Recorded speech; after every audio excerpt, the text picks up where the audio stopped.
छोड़े हरि के साथ ला, तेली कुल के भाग जगाए,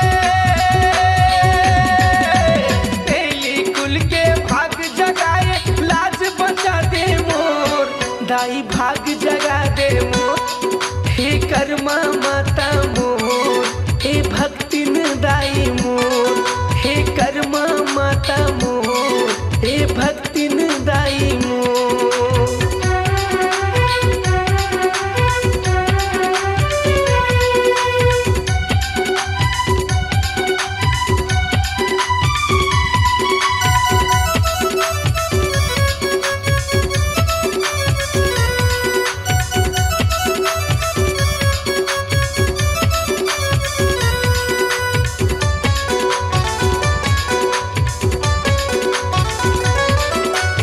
धर्म कर्म के पाठ पढ़ाए, भेद भाव मिटाए, वो धन है वो मोर धर्मिन दाई, दुनिया में नाम जगाए, वो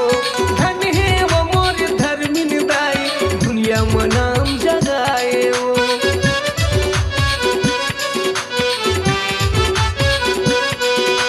धर्म कर्म के पाठ पढ़ाए,